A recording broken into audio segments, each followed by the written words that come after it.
You're listening to Live Wild Radio, the part-time adventure podcast. Join us as we explore how outdoor adventures build mind, body, and spirit.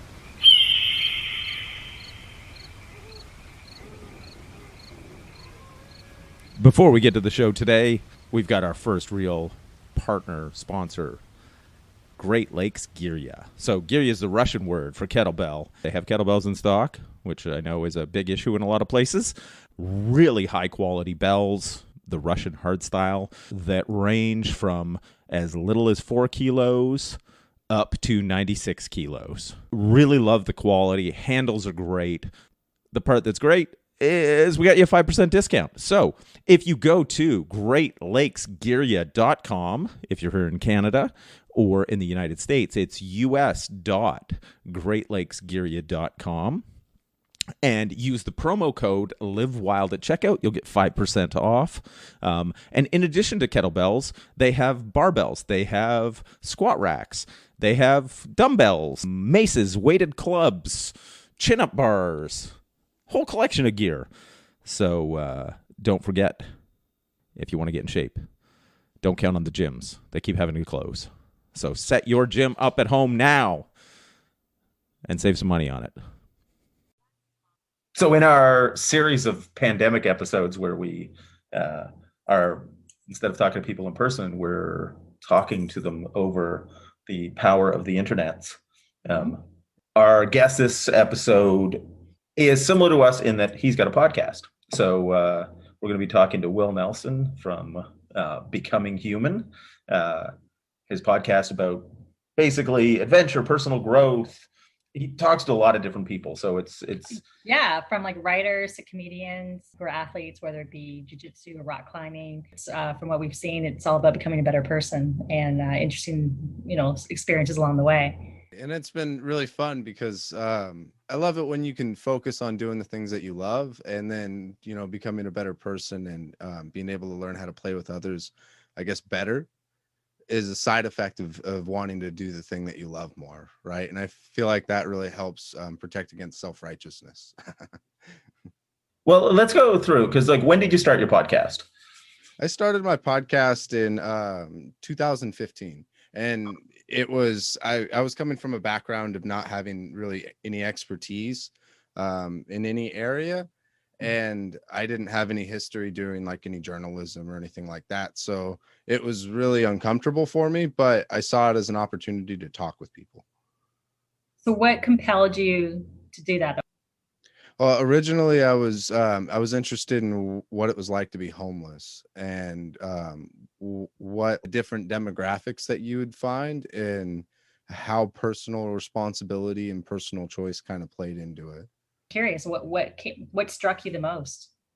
It was just interesting that you would have people who are on a spectrum of having mental health issues, and the oddest thing is that some of them I could relate to, I think, and not even my own self, but people in my life.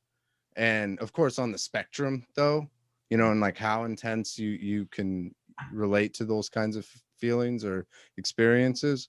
But there was one guy who was really into doing BMX, and he was trying to tell me his story of when he was living in Alaska, and he really wanted to be a professional, a BMX rider, I suppose. And he spent a lot of time into that. And from what I gathered, his whole world fell apart, and his mom did some really traumatic things towards him. And a lot of it was focused around BMX, and his security got taken away. So this guy would in our conversation would be repeating the same sentence over and over and over again around his mom and BMX, and then transition to him being homeless was because he lost his job in the construction industry, and he just wasn't able to pick himself back up. And then you see that he'd repeat this cycle, and it was scary to me because I see some of the situation, some of the things that you'd prefer or seek out can also be learned behaviors and things that are just a result of the patterns that you're exposed to, and things that feel familiar, even if they're not very positive for you, or even if they hurt you in some way. Because you'd see a lot of like, I'd meet people in the communities, and some people were or were experiencing this homelessness. This isn't like a generality, but for the people I talk to, because like from personal choice or hardship. And then to take it a step further, it's trying to rebound from the hardship, or identifying with that, and like that's life. And it's really hard to be able to relate with the, like the values and the interests of their, like within their reality, because it just feels so like routine from that scenario. And then I get confused because it's like, well, I don't really know what to do, because then you know that like certain things, certain behaviors will affect you, but sometimes those behaviors might affect you in a negative way. And how much are you able to like impose your ideas on other people to protect like this shared space? And I know it's all like really complicated. It's just hard for me to understand, because I could like relate to these people in these situations, and I find that people are in these situations for all different reasons. Yeah. And it's like you're not really hurting anybody, but also you cause a lot of like you bump into a lot of concerns and a lot of very not so black and white answers, you know. I'm always intrigued by viewpoints, what people value from different walks of life, you know, and even, you know, if somebody, you know, even as an example of being homeless, may be perceived as, you know, whatever, like by others, that their values aren't correct. I don't necessarily think that, actually. I think sometimes they get it better than other people do. Yeah. In terms of maybe what matters, or Mhm. you know, what a kind gesture could be, or it could be something, you know, it's very different, right? When you're homeless, your values and what you got to get through in the day. Yeah, it's kind of a bit of a shift. And well, and that's where I find like, even just trying to think about like what I would think about from the situation and how I would assimilate the conversations that I'd have. I Mhm. think it's like less about that, about the situation of being homeless, and more of that like a representation of a different kind of reality and a different kind of experience. And like that, you find all different kinds of people in this way of living for whatever reason, whether it's voluntary or not. Those things vary as much as our individual reason why you're a parent. It's a variable in life, and I find it very interesting to listen to people from those perspectives. Found that there was like, you even find people who really do what, like you're saying, have like certain values. Like it's not like a mental health, like somebody who's like has a lot of trauma, but it's someone who really values this kind of lifestyle, and also wants to spend their time in different ways. And I would even extend somebody who's like using drugs to like a high extent, right? Even then, right, that person is finding a way to acquire their drugs, and they're deciding to use their time for this chasing of pleasure, right? Like whatever it be, they're not stealing from me, you know. But how do we create space for that while also being able to play in a park, and not have that conflicting, and not to say you need to go create your own space. I think it's like kind of up to just everybody to figure out how to it's how to be able to coexist in that way. Well, isn't that what we're talking about in today's world of outside of homelessness? Just today's world of having different ideas. Is that a coexist? Uh-huh. When it comes to um, ideas or viewpoints that are divergent, I guess we always have to have this almost a slippery slope or discussion, because we can all agree, or I think we should, like say the KKK, that people shouldn't be able to advocate for violence, but they're free to have abhorrent views. Where we're sort of going through a time where if people don't agree with a certain viewpoint, there seems to be this move to like silence people. Yeah. And I'm concerned about that in the way that I don't think that's intentional. I don't think that's intentional. And I oftentimes think people aren't conscious of that until they're really far down that road. Mm-hmm. And that's what worries me. That's why I say that about the home people who are in a homeless situation, is that I can have like opinions or anything like that, but I always try to think about a way to protect an advocacy for that, for people that have those kinds of views or lifestyles that I may or may not disagree with, as long as it does not like cross these very strict and firm boundaries, right? It's an interesting thing, like, because people's viewpoints now seem to be, almost like religious in nature, Mhm. in the sense that, they're what people believe is so tied to their identity that anybody that believes something different isn't somebody with a different viewpoint, but it's basically seen as almost like a personal attack Yeah. on their identity. And I think, like if we talk about, say, something like the homeless uh, situation, I think, you have that combination of people should have, if that's a lifestyle they want to lead, I agree with you, they should have a right to it. But I think both in the US and Canada, there should be better mental health programs for people that need it. Because even up here, where we're much less about your bootstraps uh, than in the States. Yeah, you find that, I think, in a lot of our culture, because even the way that we deal with things, I think, and I don't think this is conscious, but I find it very interesting, like civic responsibility and like what we actually do in terms of participating in our society for the change that we might want to see. And a lot of the time it's like advocacy, in the sense of like speaking out and like trying to draw attention, but oftentimes I don't see a very clear paths to be able to do anything. Like, in like in terms of like creating programs and stuff. And I've seen things like here in Seattle, they have something called For Culture, which I thought it was, well, I didn't know if it's like statistically pretty effective, but I thought it was a really interesting idea. It empowers the individuals to be more creative and to be the ones to create the solutions for these very complicated problems, because I find that that's a big thing. We have like a diffusion of responsibility. Well, yeah, it goes back to what you were saying earlier, is personal responsibility, right? And we subscribe to that too. Actually, we're very strong. We're all about growth, if that's a way to describe the two of us. We're growing and, challenging each other. We're a couple. But we're also very open-minded, right, to other, criticism.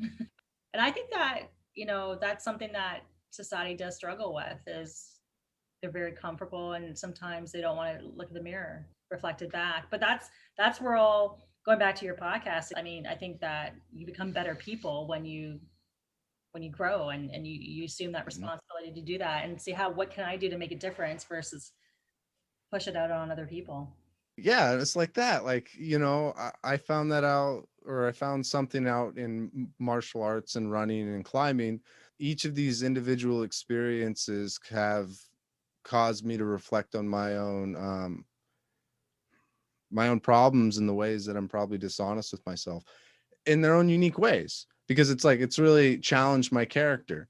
And that's what I find in having this experiential learning and being able to share this with other people, is that instead of pushing my ideologies on somebody, even if I don't mean to and I don't think I am, and even if I'm not, but to like kind of like nick the slippery slope in the butt.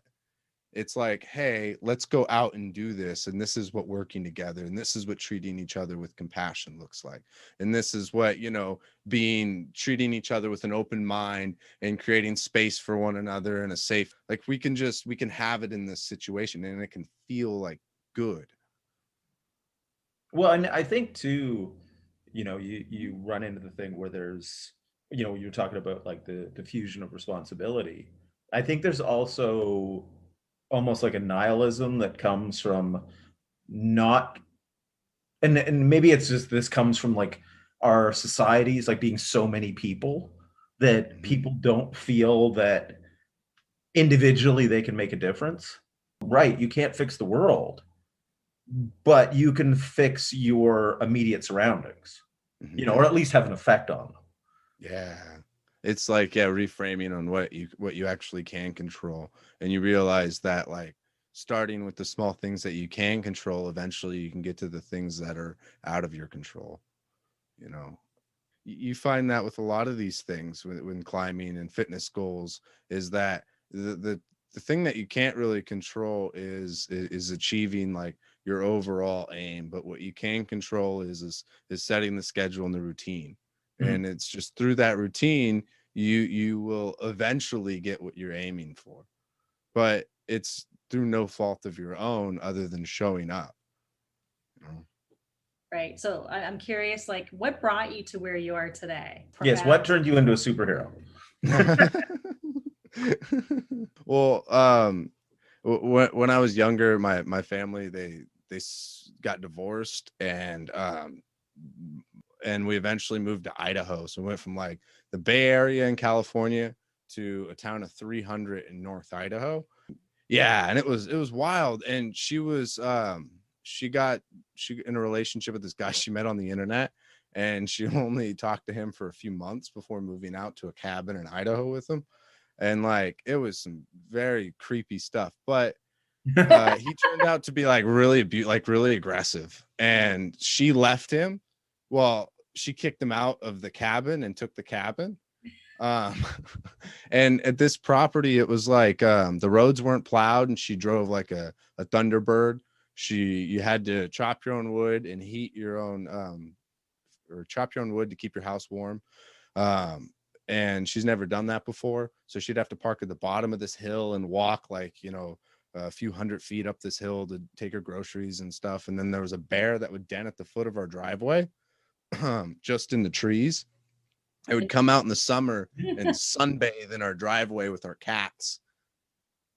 It was wild. But like, throughout all that time, I didn't really have a lot of positive role models around, and sometimes it was just kind of like me and my mom.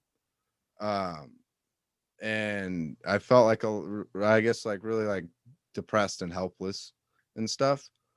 Yeah, I don't know, like a lot of angst, and like, and my mom would have a lot of hard times handling just daily stuff in life, get really overwhelmed and angry. So I just kind of like endure a lot of that.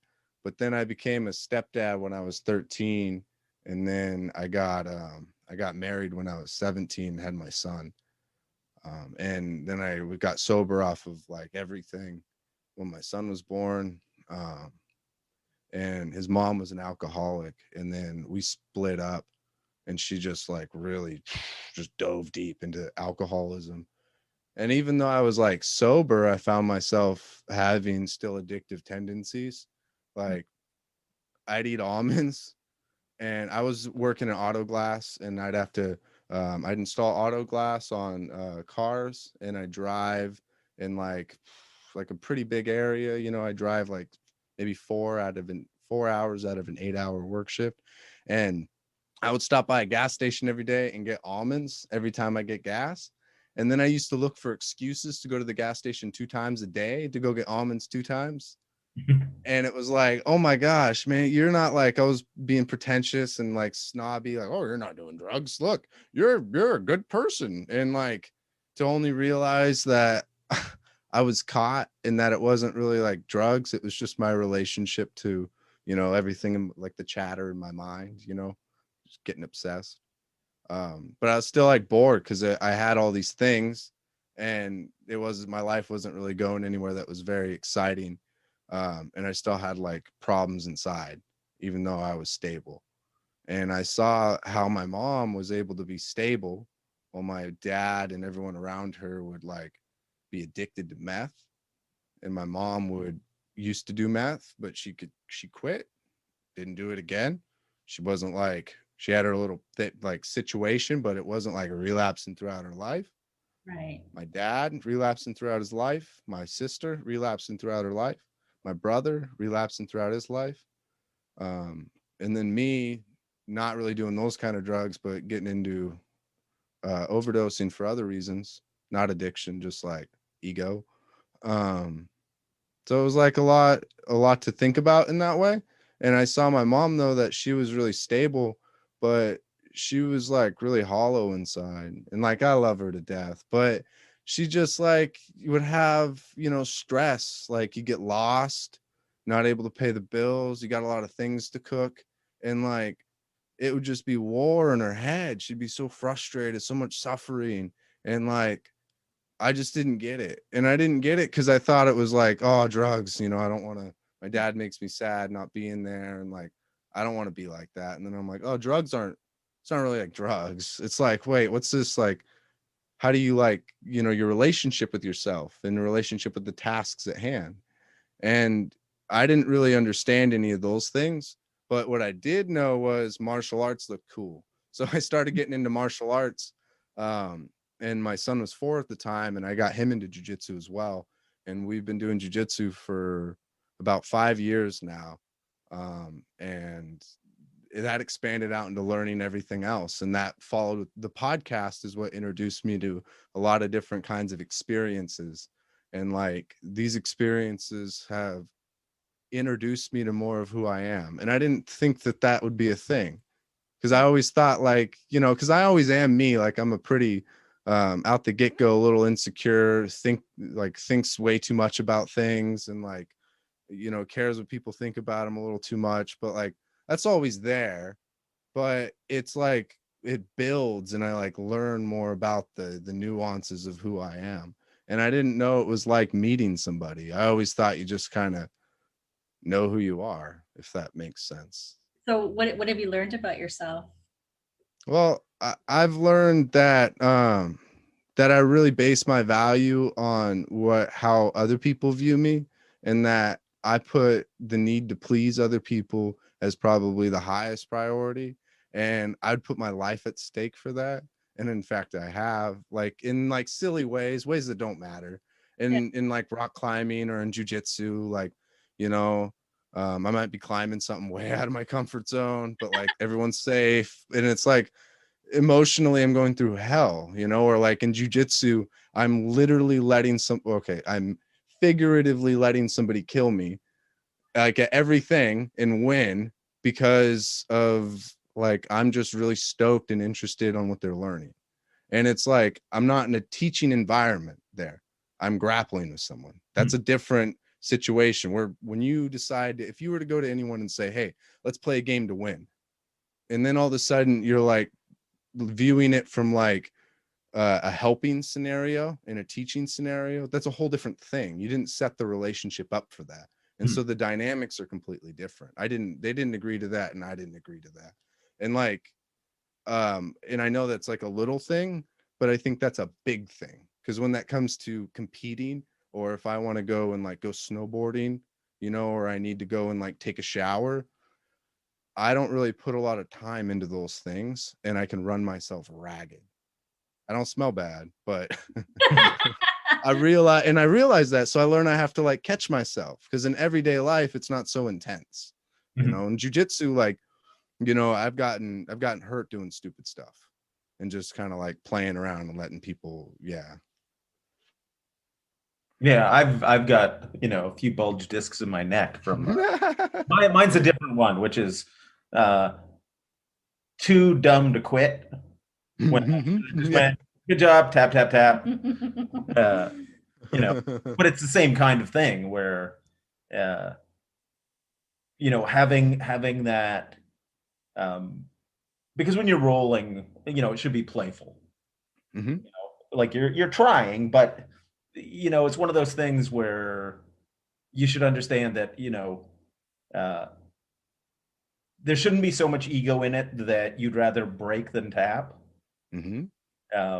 And every now and again, I've gotten, you just get in that this is fighting for my life mindset versus training. And that's when you end up getting hurt. And that's exactly like it. And it has like that mechanism kind of, if you're open to it, kind of built into it. Yeah, I just started jujitsu, I guess, a few months ago, right? And I find it interesting how I think it's a real discipline to keep your anger in check. Like he's trying to teach me something, and I'm doing it, and I'm thinking we're done, and he's like continuously grappling with me, and I got so mad because I hit my head, and from 0 to 100, and I would have hurt you more, except it wasn't my elbow, it was just my No, it was the meat of your it was the meat of tricep. my tricep. Yeah. Yeah. I haven't taught her how to throw a good elbow yet, so Yeah, good thing on that one. But just that anger, that flip of a switch, right? That happened. And it was funny because I was grappling with another lady who's, same size, same age and all that. And it was the same thing between the two of us. And we both realized we don't want to hurt each other, right? And that was the first time I've ever experienced something where you could get real, it teaches you discipline and controlling your emotions. Yeah. And I think it could be unique in that way, because me, it's embarrassment and fear that I deal with a lot. And like whenever I feel like that level of like excitement and aggression, I get fear sometimes, and that's like my hardest moments. But my best moments, it's like full excitement, and that's because that's where you like get to where you talked about like being playful, and when things like cross that line. I found that that's like a very personal thing, because I would talk to people and I'm like, oh wait, you don't feel like that? And they're like, no, and I feel this way. And it's like, whoa, you're going through your own thing here.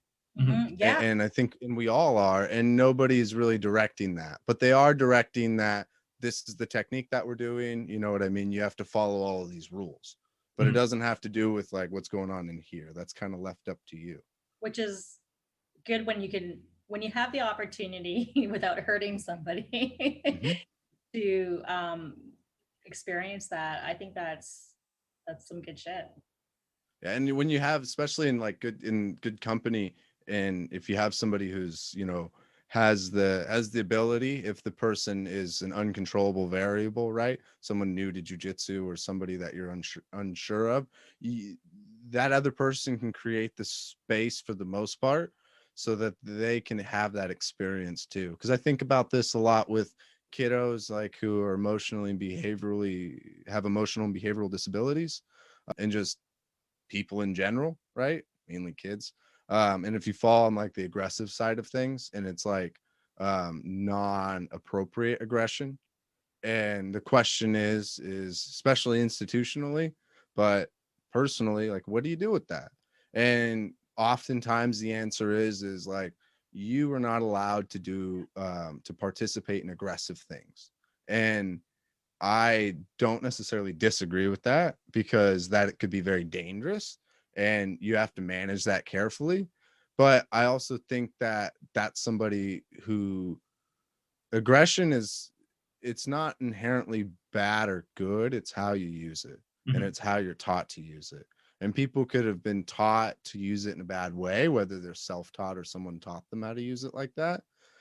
But you can do a lot of things to provide them with alternatives for it. And I had that with the kids all the time. It's like there would be these kids to be aggressive, and then they would like say terrible things to people, or they would like hit people, and whether or not they had an actual disability, or whether it was like not that severe, but it was a behavior, right? What actually helps is if you get something really heavy, which freaks people out when you're around people who are characteristically aggressive. But if you get something heavy and throw it, if you can get like something heavy and swing it, if you can actually like physically like grapple. And it's the oddest thing, because people are like, well, you're gonna train, these people are gonna become more aggressive and become more dangerous. And it's like, well, I see it as you're merely teaching them how to use the tools properly and teaching them how to manage those things, because you can't just make it go away. No, I think part of it's energy too, right? Like I always equate kids to dogs, in the sense that if you have a dog that you never take for a walk, like it's this bundle of energy and it chews up your couch, right?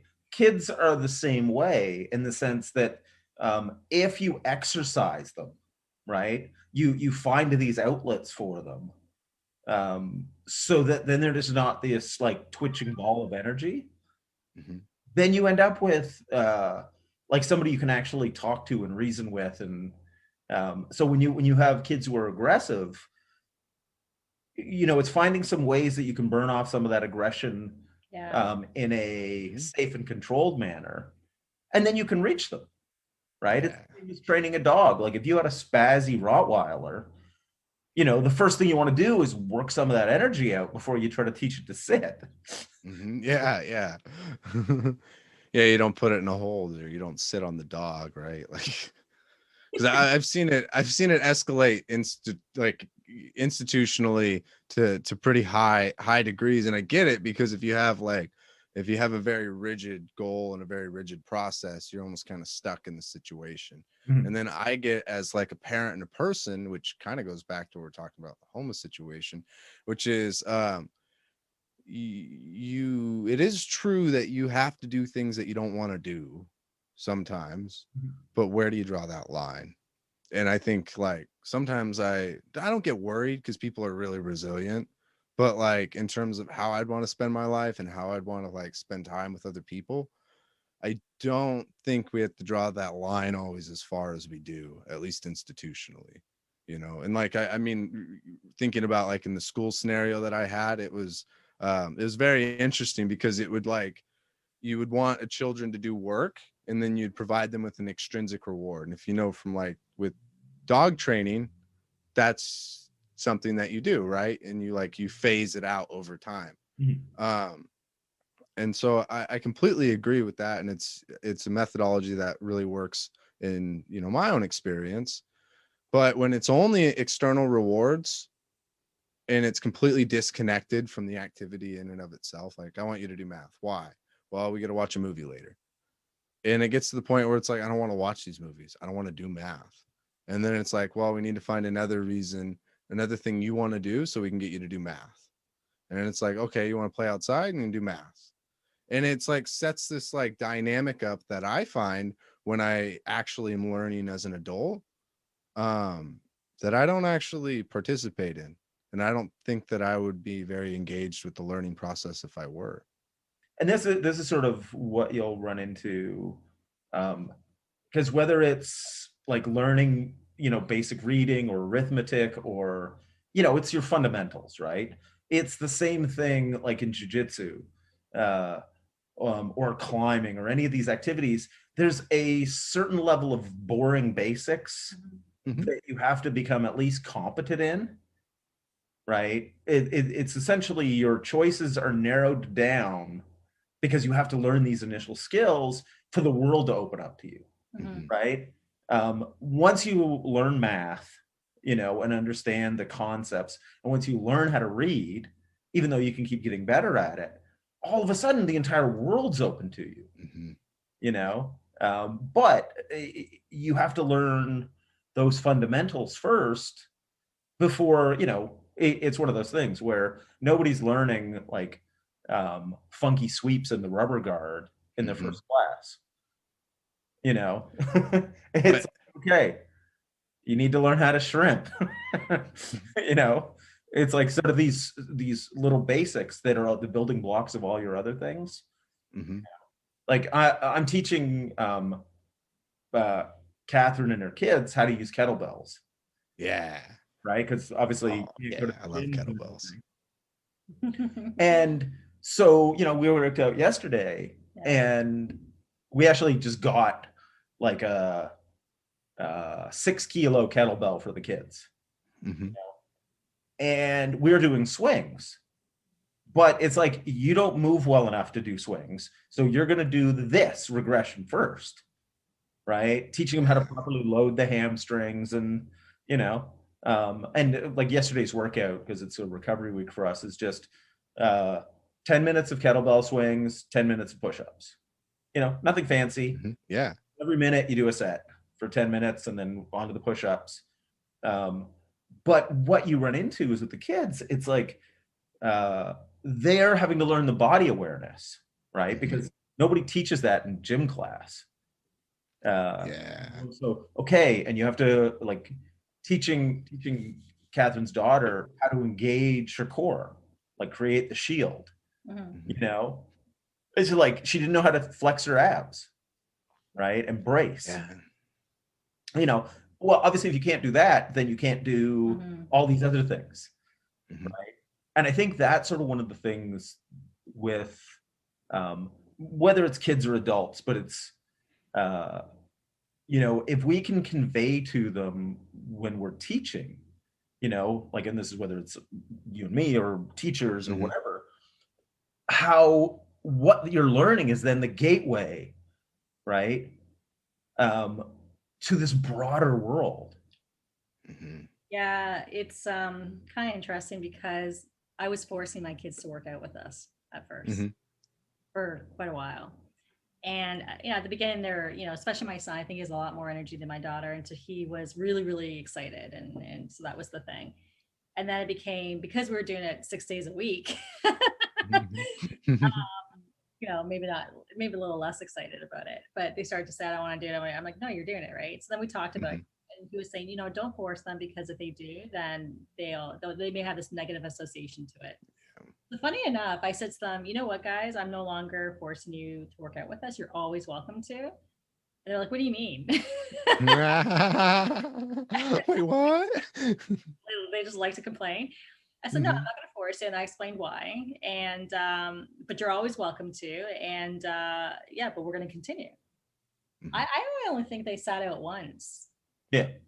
Kind of watching, and then they decided, no, we're going to do it because we want to be healthy and strong. I'm like, okay, well, I'm just saying, like, because often they would complain their back hurts, whatever, we'll adjust, but you don't have to do it. Like, I want you to enjoy this. And they're doing it. Yeah. So I found that really yeah, it's like almost by choice. You reverse psychology. Yeah. Yeah, exactly. It's not so bad. Yeah, exactly. Now they're doing it and they're really into it. But I do find it fascinating, and I think you can appreciate this, how important sport is on what you're just doing physically, but how important it is for your mind, learning about yourself, right? And I love rock climbing so much for this.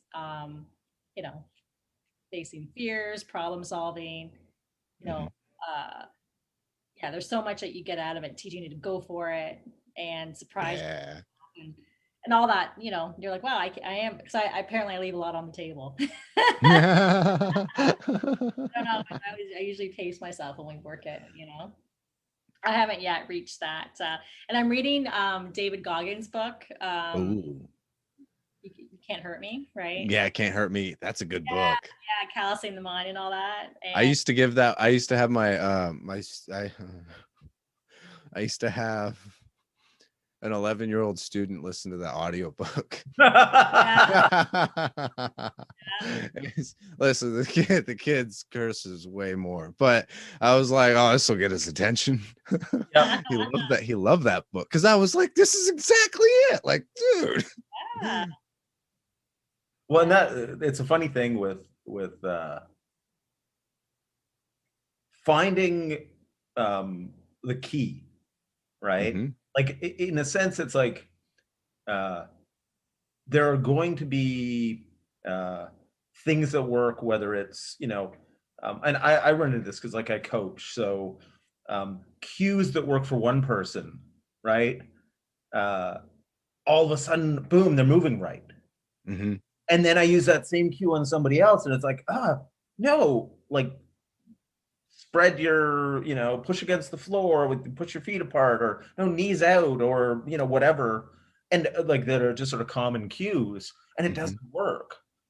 But then I came up with something else, and then it was like the key that clicked for somebody, right? And I think that's sort of one of the problems you run into with sort of just the educational system. Right?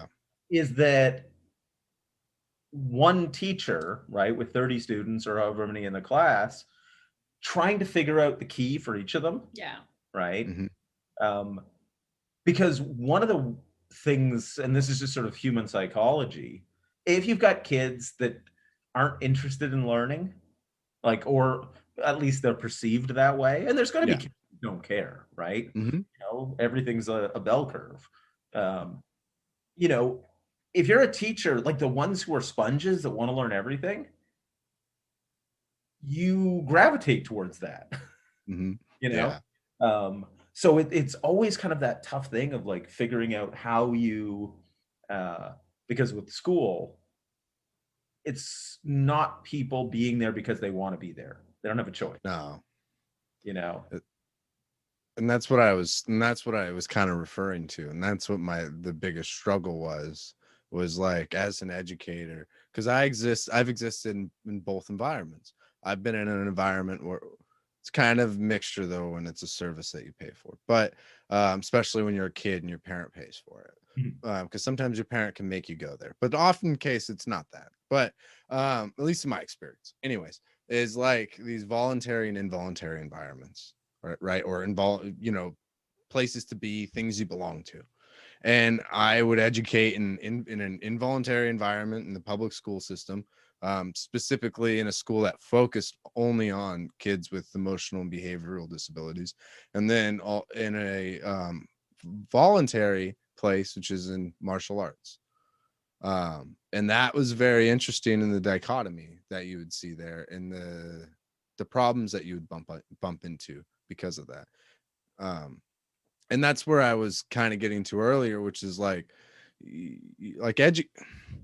education's not involuntary. I don't think it ever can be, because I think it's kind of like there's a bell curve, like you're saying, right? But I think it's kind of inherent to who we are, even if, reading and writing, right? Like you're going to be into, if you're into video game, it doesn't, if you do anything, if you eat food, you read, and like you have to do math, right? There's these things that if you want to access the thing you want without like figuring out how to get other people to do it for you, you have to be able to do these skills, right? So the education, I think, is kind of inherent. It's really like the what you're learning, right? And like other than the very, very small, like first grade base level or whatever that is, like very small information. It's kind of that first 4 years are kind of the basics. Yeah. 4 or 5. Yeah. And then after that, and it's a tough thing, like with something like high school, is I find so many high school programs are either to get you into some sort of vocation training or as a pathway to post-secondary, like university. Very little of it is just about how to be a human being. Yeah. Right. And think on your own. Yeah, like you don't tend to find things like critical thinking, personal finance, things that actually will have an effect on, like really, like you look at sort of what's going on right now in the States with the whole Capitol riots and what have you, that a sizable portion of the population is convinced that the election was not legitimate. Right. And if within the school system there had been a critical thinking element, right, of, okay, I have this information that's been given to me, how do I verify if it is true or not? Right? Does this seem reasonable? Okay, da da da da da da, and then you can work through to go, no, I don't think that's true, right? Because you have a framework for thinking. But so this is what I had when I was living in North Idaho, because in North Idaho, or Idaho, is how the state operates is like it has the most like limited. The state provides the most limited amount of services towards its citizen, right? Like for what's federally allowable, or that the federal government in the United States does not provide a citizen, right? The state doesn't really provide much else. There's the school systems, like there's not a lot of extracurricular activities. It's just very bare bones, right? And given my situation at the time, I really was like, wow, I would love it if there were opportunities for me to go climbing, like all these things and ways for me to access that. And I agree with that. But then I also thought, like my mom and how she dealt with stress and all these things, I wish I had more like just taught how to like life, right? Like, how to conduct myself and the philosophy of life and finances and all these things. I still think that way, but sometimes I get a little hesitant, because if you ask more and more of one institution to be able to, if we take critical thinking, for instance, if we demanded that an institution were to teach people or students how to critically think and gave them the framework for thinking, and then we were to push the responsibility just in like as like cultural values less and less from the family, because what we're saying is not every family is going to give their child a good enough background or education to be able to ready them for life, right? So the schools should be able to provide those things.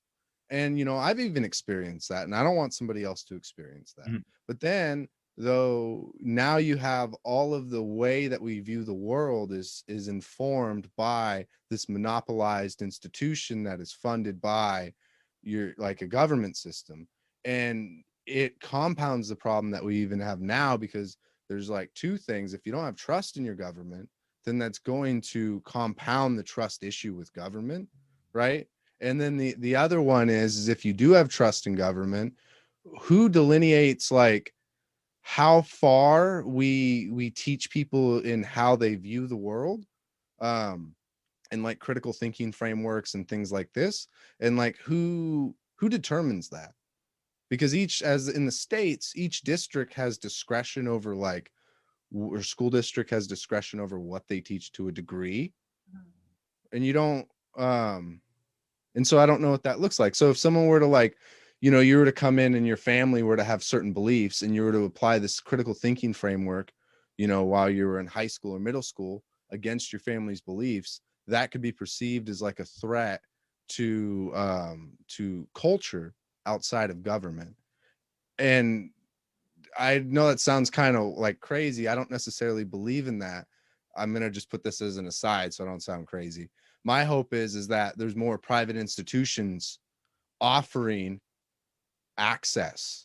And I don't mean at like a cost, right? I would hope that private institutions would actually have funding from a government body to be able to freely create programs that people would be able to buy into, right? Or that were subsidized that they could participate. Like if there were like the government were to say, hey, you know, this is like super socialistic, I guess, but like climbing and all this outdoor recreation is really important. Okay. If you make under $120,000 a year, your child will be able to, you know, qualify for one of these programs. You could take this and you could spend it at any outdoor recreation company that you want. And that means that for this year, you know, my son gets to learn how to lead multi-pitch.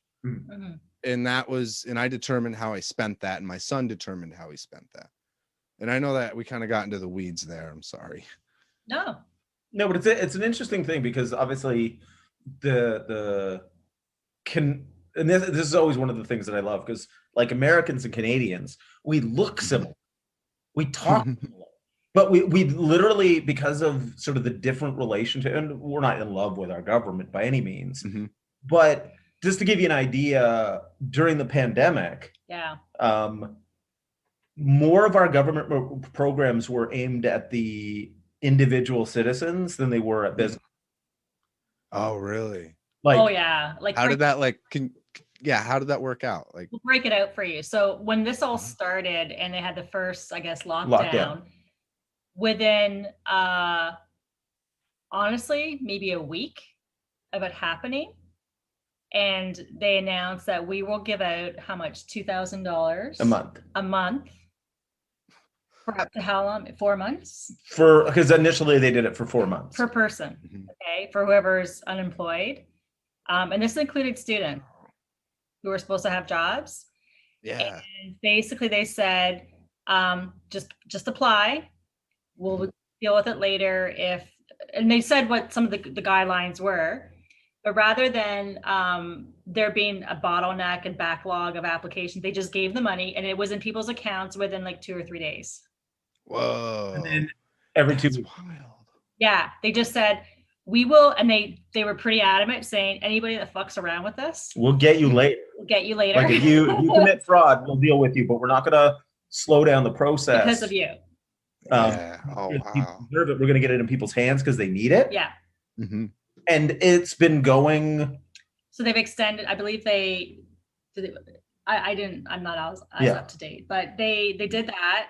And then they just recently, yesterday, came out with more news that in some cases they were incorrect about who was eligible. And so they were telling people had to pay back. And they just said, you know what, this was our mistake. We're just forget about it. It's yours. And people who paid it back will give you the money back.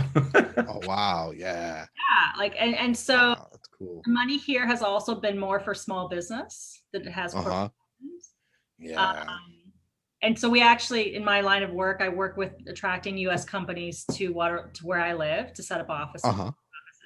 And so we had a company from New York saying how it was like night and day, that we're, you know, in the U.S. for him, it's money's for corporations, not small business. Here, it's for the small business. So, but in truth, in the news, it's all about the people, and that's where the money is.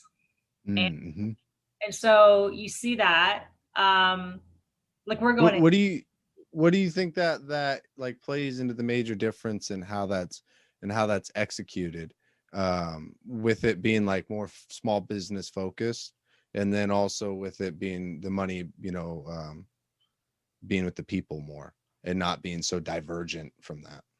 I think there's a bit of the cultural value part of it. Like it's all about the mythologies of your of a nation, if you want to call it, right? Because if you think like America was founded on revolution, you know, you can't tax us, you know, and so it was already founded you know, like there's sort of these mythologies that are tied in, right? Like the guns and the, you know, just these different things. Like if you ask even people outside of America, like, how do you picture America? It's like loud and crazy and everybody's got guns. Yeah. Woo! And the fact is, it's like, you know, it's 350 million people. There isn't one America, right? Yeah. We go down all the time. So it's like but I think it's one of those things where, because you've got a two-party system that are both, like a Harvard study showed that it's not even a democracy, it's an oligarchy. You know, you know, more of the laws are passed to benefit corporations than to benefit the citizens. And I think part of that is tied into that mythology part of it, right? Like that you're able to hijack that people should, you know, like capitalism is number one, and we'll pick ourselves up by our bootstraps, and, you know, all that kind of, I think that's a little like a part of it. And then the fact that you guys, and I don't know how this is, but like essentially bribery is legal. Like, yeah, with lobbying, right? Yeah. Lobbying seems really fucked, because you find that that you have your representatives, right? And there's like a bottleneck, and that games that bottleneck in a lot of ways, right? And it also gives you this what do you call it? It gives you this specialized connection to that person, right? Or to that representative or those group of representatives, and nobody really can compete with that in that way. And you actually have people out there, though, to add another layer to that, who teach classes on how to participate in lobbying, which I didn't recently know was a thing until this past week. And then with that, the person that I was like, you know, reading his blog about or whatever, he was even saying that like he didn't realize how you get the attention of your representatives, and how you get them to like recognize what your opinion is on a particular bill, and that like most of the representatives will read comments and do all these other things.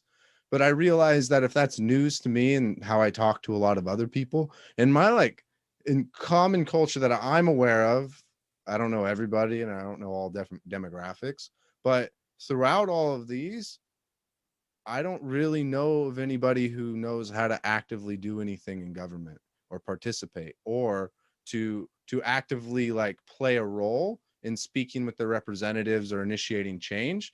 The furthest that it ever goes, and I don't know if this is just what it's like for people in general, but the furthest that it goes is like either like complaining about it, or like I like just talking about it. And that's kind of what most people do. I don't hear a conversation of, hey buddy, this is what I think, what do you think, let's go do this. Like I never, you know, or this is how we talk to like our representatives. I don't have any friends who know how to do those things, or who if they have an opinion on something, take to doing that. Most people just like, I don't know what happens. They take care of it. Yeah, and I think that's sort of one of the things that I think is a little different. Like I know where our local representative's office is. Thank you. Yeah. You know, at different points in the past, I've gone and sat with them and brought up the issues I had. Yeah, you find also like a disempowerment with people, in that like there's things that people want to change. The specifics don't even really matter, I think, but they don't. And they feel like kind of what we're talking about with like the oligarchy situation, and basically having like complete and corporate like control over like the whole country in a lot of ways. You feel like a lot of violence that comes from that. And I don't even mean like you can actually have like real violence, but I think you have like a lot of violent tension, and that's what really what concerns me at the end. As an outsider, I've always seen like with the US, if you know, basically they found a way to get money out of politics and had universal health care, basically everybody in the country would be doing better. Yeah, totally. Right. Because it's one of those things where if the politicians aren't in the pocket of the corporations, then more of the, you know, they're not beholden to them for all their campaign contributions. They're going to be doing more things that benefit the people. Yeah. You know, nobody be arguing over stimulus checks or, you know, and then the fact is that, you know, universal health care, nobody goes bankrupt because they get sick anymore. You know, and that's a huge problem that you see within the United States. It's just like in terms of the healthcare, people getting completely wiped out by that, or not being able to meet like certain not health standards, but not be able to achieve a reasonable standard of living because of the inaccessibility to that healthcare. Like I even had a scenario where my mom would have to, she's like paying, I think $250 a month for health insurance, and then her co-pays are like $50, and then they only pay $5,000 a year or something like that, and stuff. Or no, she's a $5,000 deductible, but oh my gosh, like, and it just doesn't make sense. And she's worked at a job once where she was in Idaho, but this is kind of Idaho. This is more indicative of Idaho and how Idaho conducts itself, and not the entirety of the United States. But she was working a job where she was making the minimum wage is $7.25 an hour in Idaho. She was making like $8 something an hour. And the healthcare that they had for her there, the only one that they offered was $300 and something a month. And that was almost like more than half of the income that she was making. And it was like, how do you expect anybody to do that? And when she did not take that, then at the time, this was a while ago, she didn't have really any alternatives. And that was supposed to be employer match too. So it's like, that's like, how do people, you know, how do you live off of something like that? It's hard. You know, and I guess it's sort of the cultural priorities. But I think the other big, I mean, I didn't realize we're going to get into this area, but to round it, the other big difference between us is the makeup of our population. I don't know what for example, Toronto is the most multicultural city in the world. Over half of the population are newcomers. They're immigrants. Whoa. Right. And so I'm first generation Canadian. I think the majority of everybody I know is like first generation something, you know? So it's come to a point, which I'll be honest is a bit annoying, that you're becoming so accommodating of other people's cultures that you can't say like Merry Christmas anymore. Sure you can. Can not politically correct, which bugs me, because I think you should be able to say Happy Hanukkah, Merry Christmas, you know. Yeah. I don't think there should be any religious holidays in a secular country, but I just have a different view. Well, and though I would say, even though with like the happy, you know, like Merry Christmas or whatever, that there is a clear intention there. And right. And if you get caught in between that, I wouldn't criticize anybody, but like at the very end of the day, I just mean very, I mean, whatever is nice and loving, that's what I mean. You know what I mean? Like, Yeah. Exactly. Whatever, it's a holiday when we're not working. yeah, exactly. That's what I mean. Like, it's a good day. Yeah, it's like happy winter time off. Yeah, it's like, fuck, yeah, make this easy for me and you. So it's funny because people say how polite we are, and I think we are. I think it has more to do. This is actually, I think, is really interesting. I think Americans are very, very hospitable if you're white. Yeah. Yeah, Okay. that I ran into when I hiked the Appalachian Trail, like especially in the south. Yeah. Oh yeah. It's the thing. I had no problem getting picked up hitchhiking, all that kind of thing. But then it was one of those ones where, and I guess if you want to call it like sort of privilege, because it was sort of one of those things where up here, like I went to a high school where half of it was black. When I lived in like Brampton, I moved out this area. Brampton, a suburb of Toronto. I moved out this area my last year of high school, and there was like only one black person in my high school. But my first 4 years of high school was, it was super multicultural. So, I played football with these guys, and it was one of those things. I didn't bat an eyelash. But then down in Georgia and South Carolina, it was this kind of thing where you're like, oh, this is like the racism I saw on TV, right? Like where like people would casually, just assuming because I'm white as well, would casually throw out the N-word and like, and had like a real disdain, for black people. And it was like one of those things where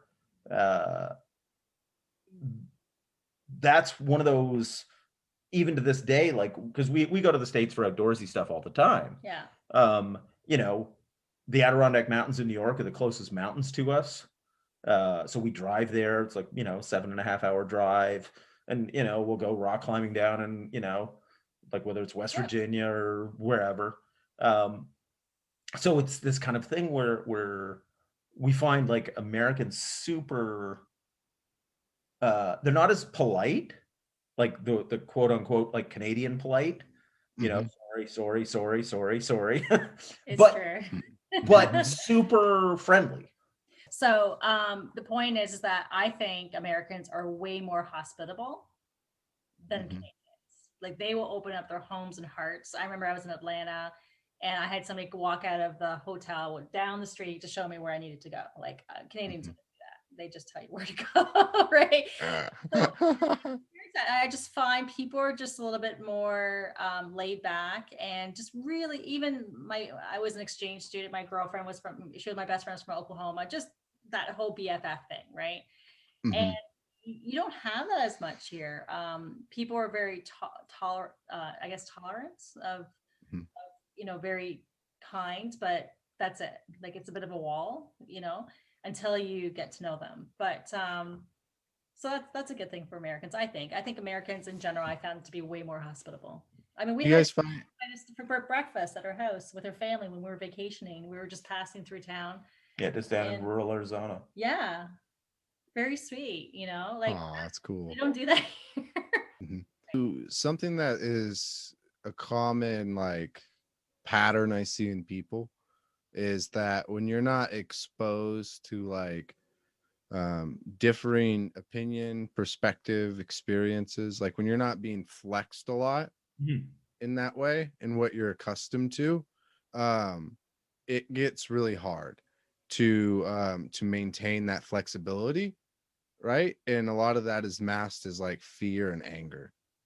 And I think that you can see that, like if we were to take a physical discipline, if you're able to like deadlift at a really heavy weight, and if you were to stop for some time and not train, you would lose that ability to like move that weight, at least to some degree. And you see sometimes in these environments, there's like, sometimes I don't see just like a racial ignorance or like a sexual ignorance, but sometimes it's even like a conspiratorial. And I'm not lining all those up as one thing. I'm saying like maybe I've met someone who's like not like group, like a whole like town, and gotten to know the people who live in the town and met friends. And it's like, well, I would see that the pitfall of like being conspiratorial and like antitrust, or like having this narrative around this group that you're very distant and far away from, and you don't interact with, but you have an idea of who you think they are, and you never like bump up and interact with them. Yeah. And it becomes this like literal, like physical echo chamber as it exists in the context of where you live. Yeah. I see things get very interesting. And whether it's like you Californians, like gays, you know what I mean? Like all of these things. Yeah. And then when you interact with that person, I think sometimes things, because people and what we're capable of, right?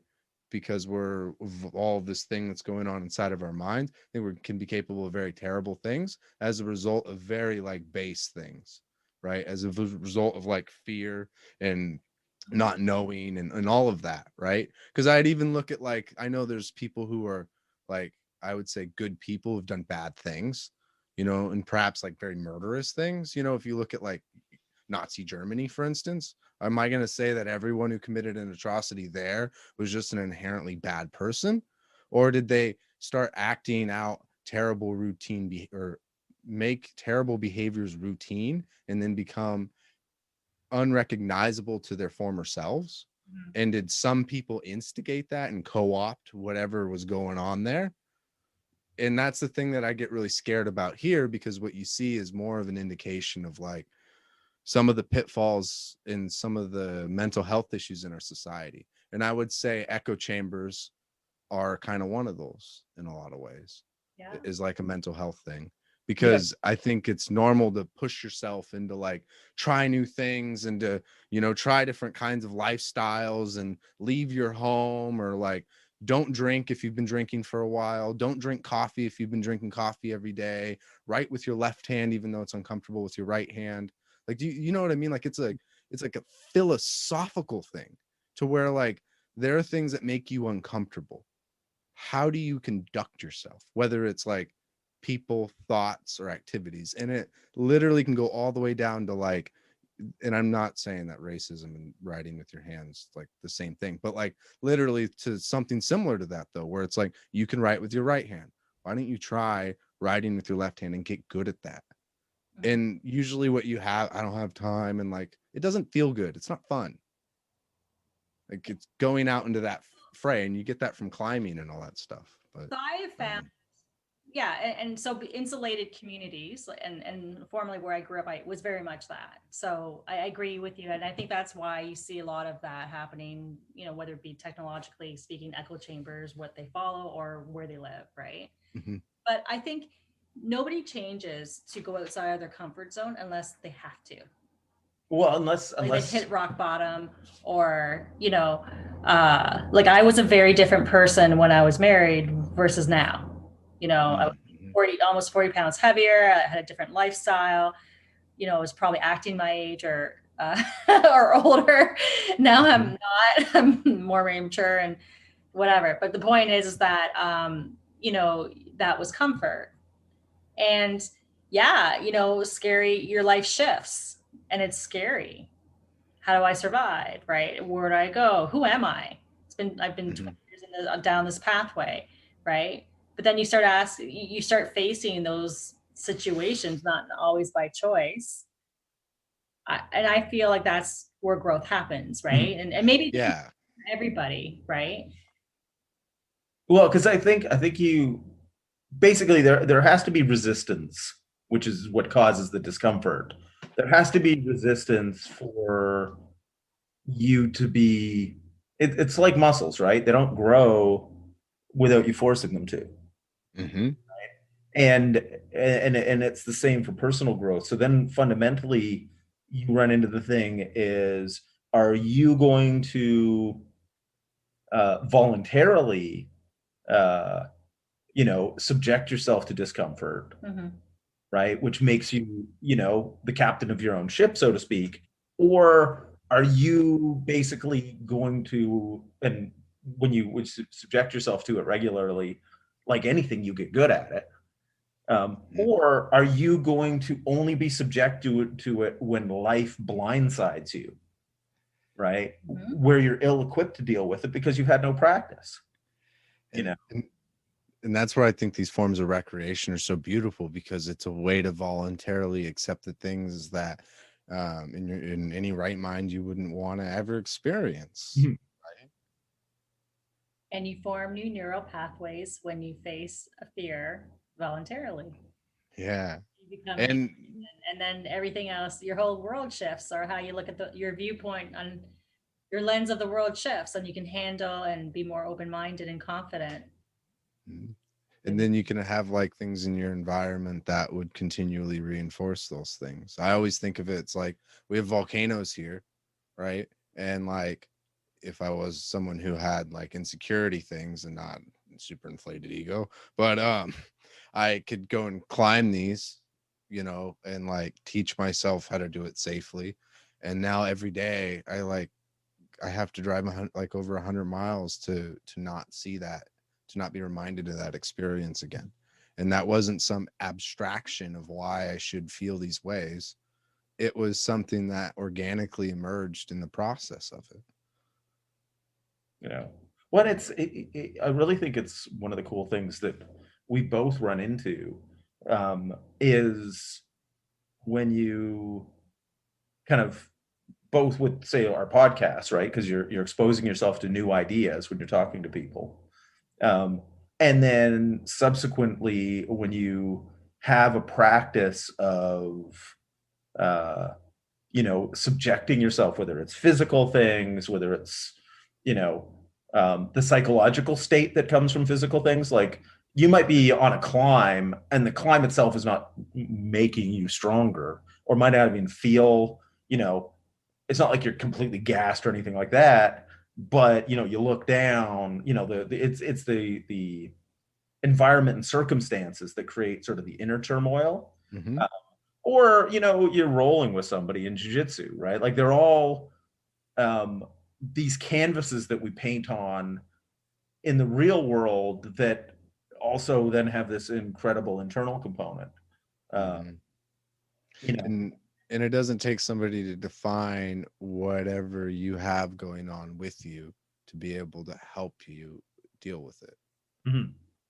Like I don't have to understand what it is you're struggling with, you know, or like what problems you have, but all I need to do is know what kind of boundaries I set and like provide the space.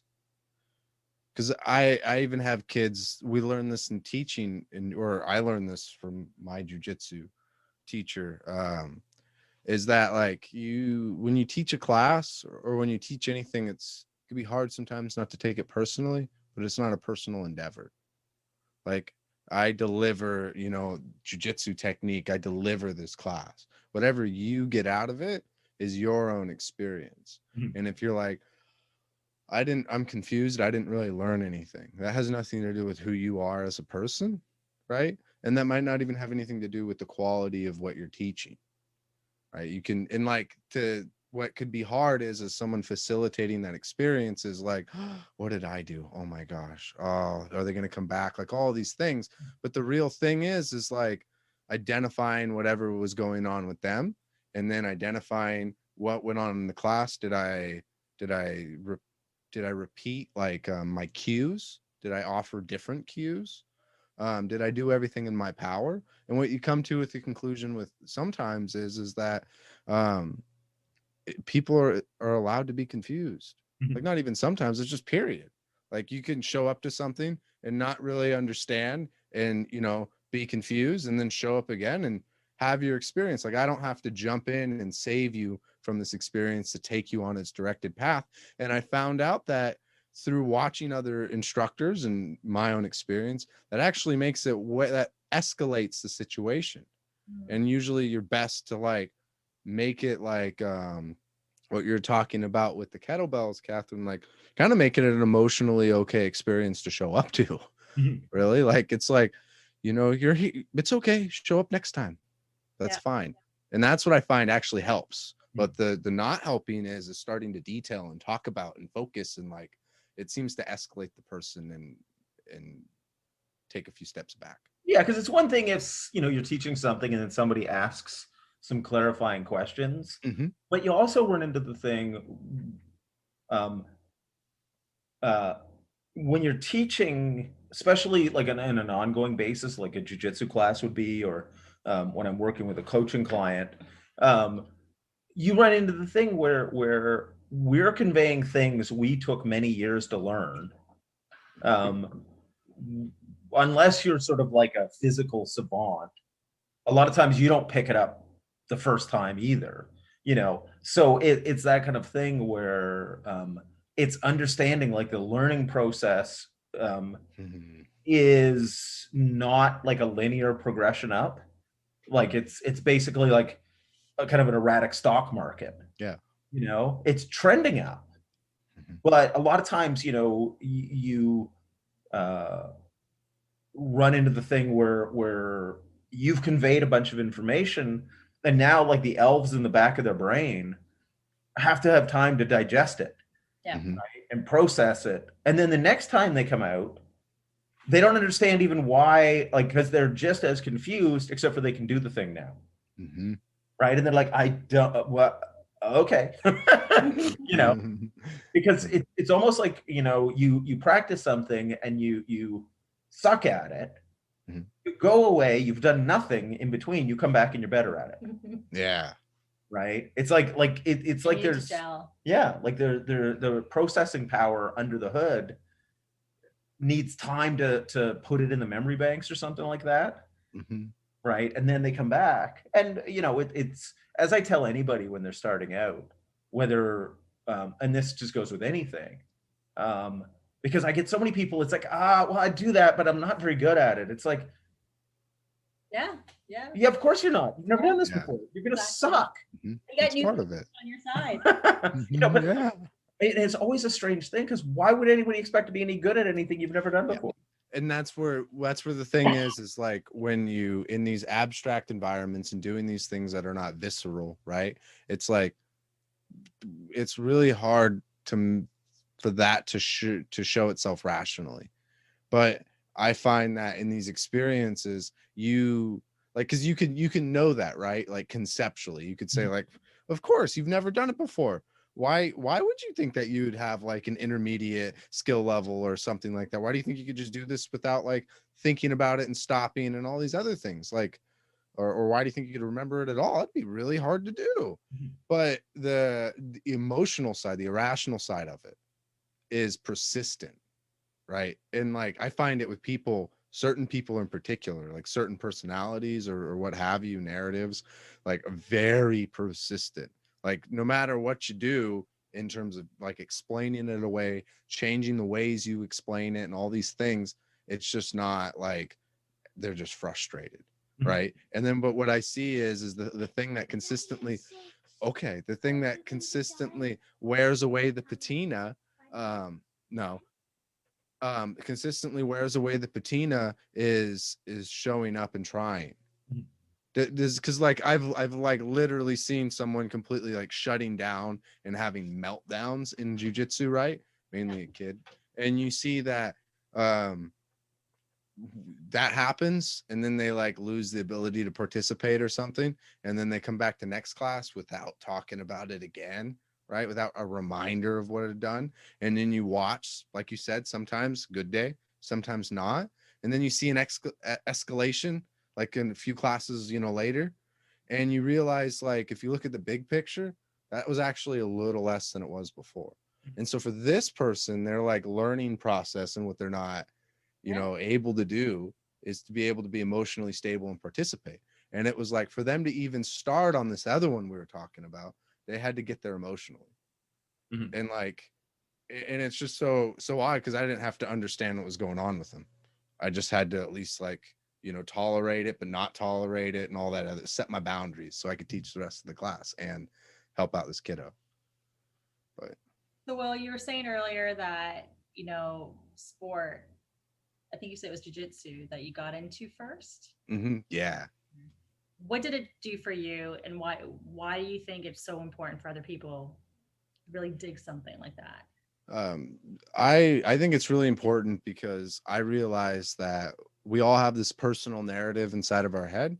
We have our own value system and principles, and we also set boundaries.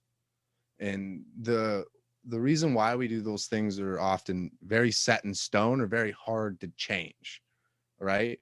Um, but when you have to do something like martial arts, for an example, or sport, it requires you in its own unique way, given what sport you're doing, to bump up against these boundaries. And I find it causes you to question all the things that you know, right? Because in martial arts, for instance, it's like, or jujitsu, you might be taking somebody down, might be trying to trip them, right? And put them on the ground. You might be putting your whole, like your weight on them, depending who it is. And you might be going for submissions. And with that, it takes a certain mindset and a certain desire to win while also being playful. And what that means to me is it takes a certain desire to do your best while also being confident and secure that you can take care of the person and make sure that they're safe. And I think that takes a level of confidence in your ability to have self-control and emotional and physical regulation that is deep. And that carries over for everything for me, whether or not I'm getting, I have to temper my excitement, my sadness, my anger, my fear, etc. There's a lot of concepts that seem important and I read about, but the only place I really put them into practice in like the most intense way is in my sport. And sport is literally the boundary between comfort and discomfort for me, whereas everyday routine life is the easy, is using all those skills that I had to do the relatively easy things. And I know it's contrived, climbing up a cliff, being afraid of exposure, but really you have all the safety gears in place, right? And driving, something that seems very complacent, and it is.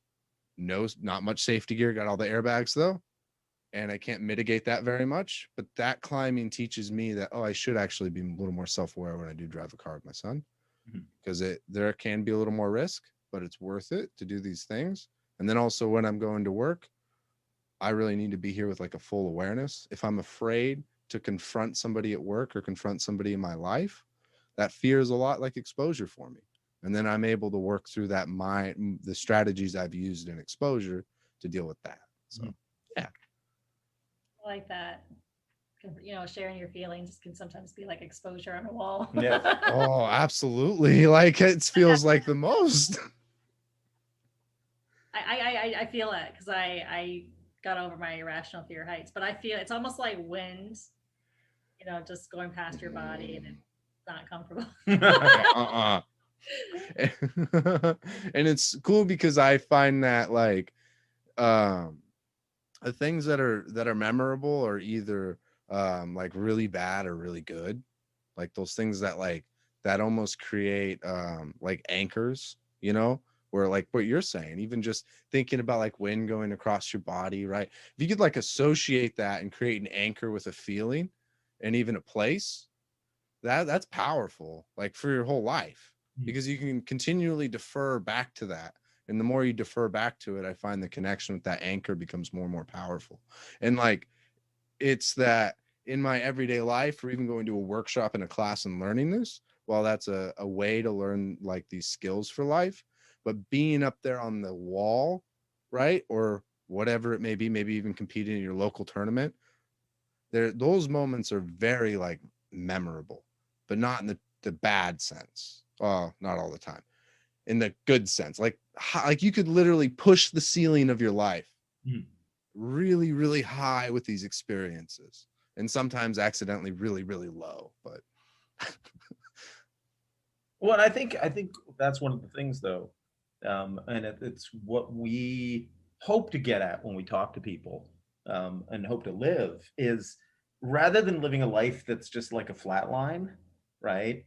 Nothing too good, nothing too bad, right? If you're gonna have amazingly good, then there's no way around it. Like you're gonna have some deep valleys too, right? Because you're gonna fail at things. You're gonna muff it up. You're gonna, but it's that kind of thing of like, uh, trying, and this is something we all individually have to do, is trying to have experiences that make you feel your life is worth living. Yeah. Right? Not just autopiloting through, not trying to go through with the least resistance, but having those experiences where, you know, and it sort of sounds cliche, you know, that it's kind of like, you know, if today was your last day kind of thing. It's true. But that idea of, you know, you've got to be aware of the future, right? You know, don't just blow all your money, do some investing, you know, like be responsible to a point.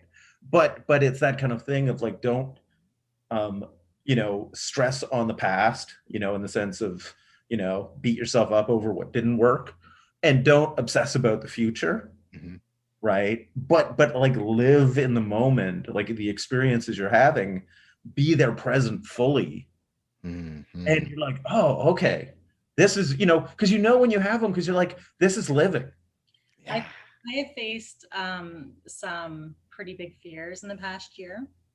And it's, you know, I'm always, you know, you walk away where you're like, wow, I didn't believe I was as strong as that. Or you're like, it's so liberating, so liberating, especially if you've had, you know, any kind of negative emotion towards something. Yeah. And you walk through that, you do it.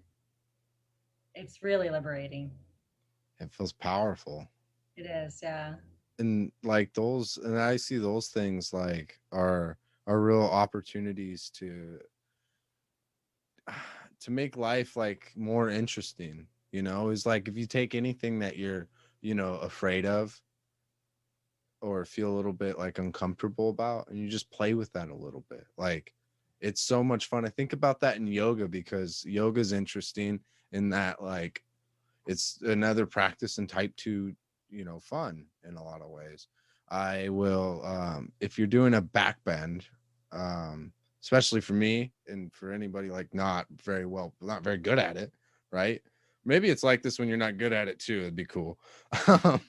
You do a back bend, and like going into the position is so intense and uncomfortable. It's not painful like someone's, you know, hurting you, but it feels like your whole body's just asking you to quit. And like there's this like kind of burning warm sensation.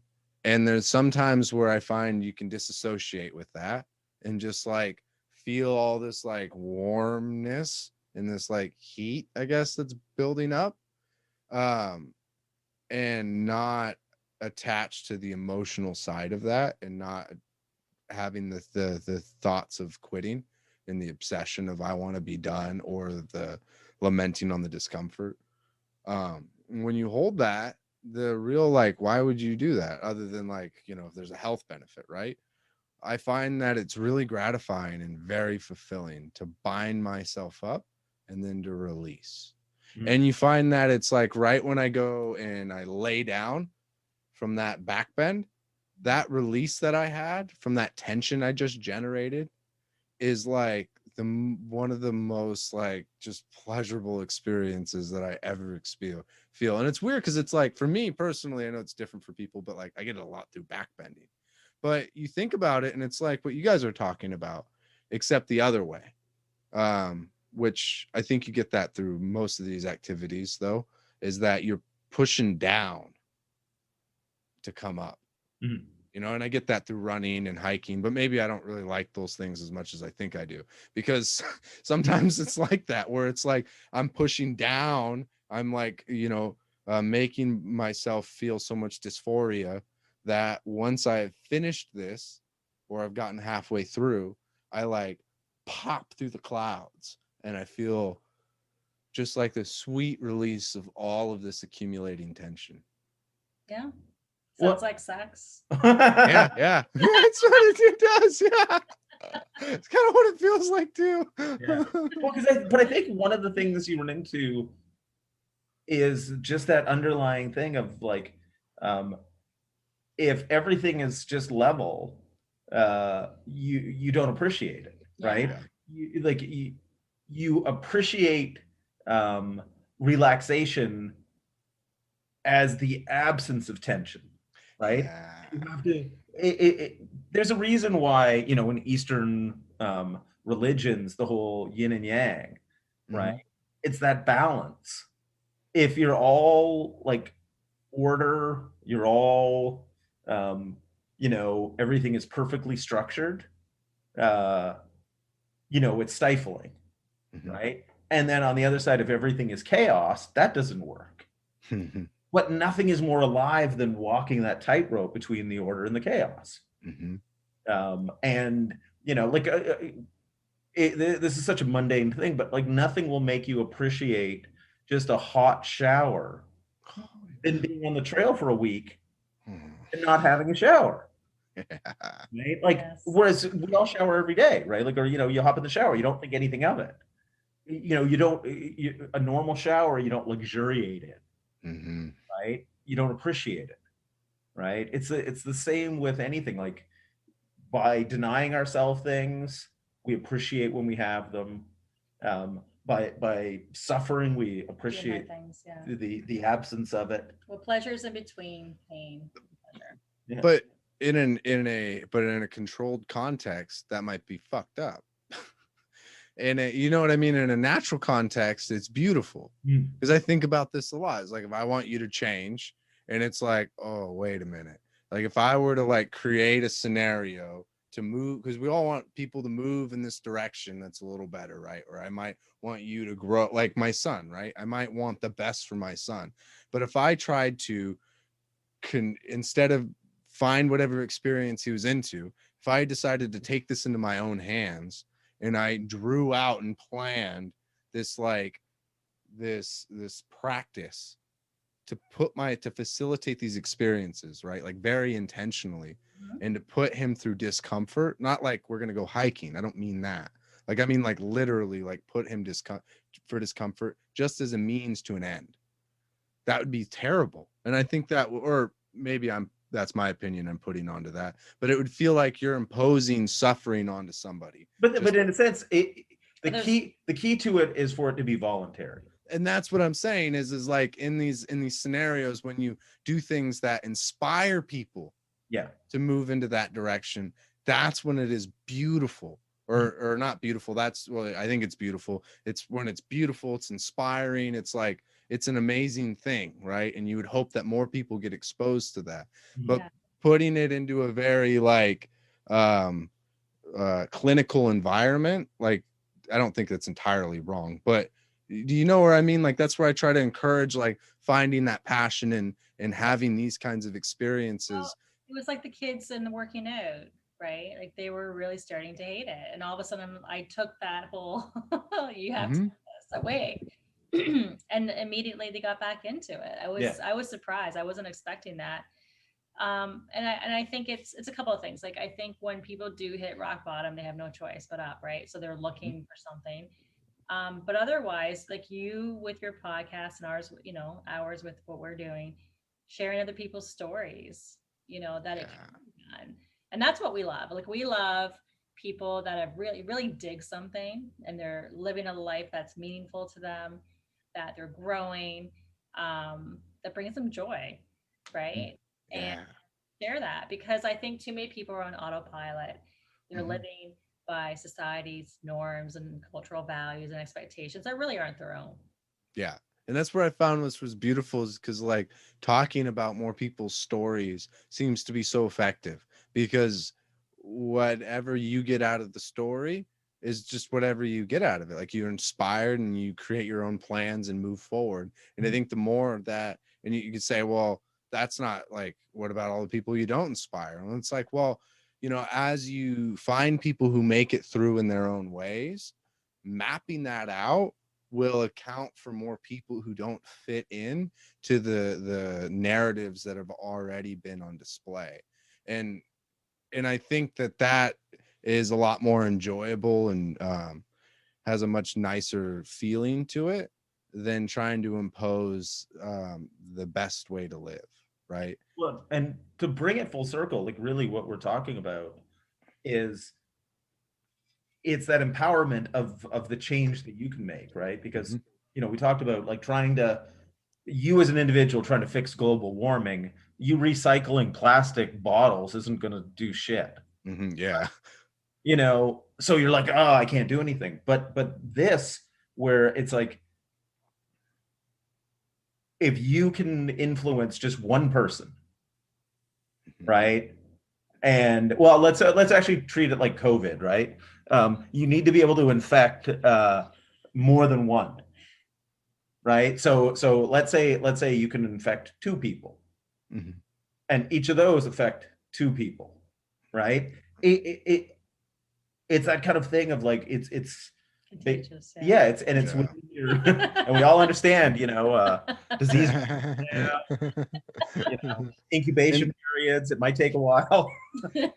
and I think we all also relate one way or another Mhm. in that way, and that it's more of being inspired and being compelled to like change. It's so interesting how like some people in the world will listen to something from people or like experience another person's viewpoint maybe, and will completely change the structure of their life, like in trajectory for good. And there's like history of that.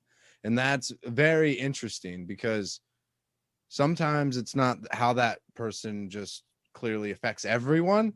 It's just that like oddly this phenomenon happened to where this one person got so inspired that they went off on this trajectory.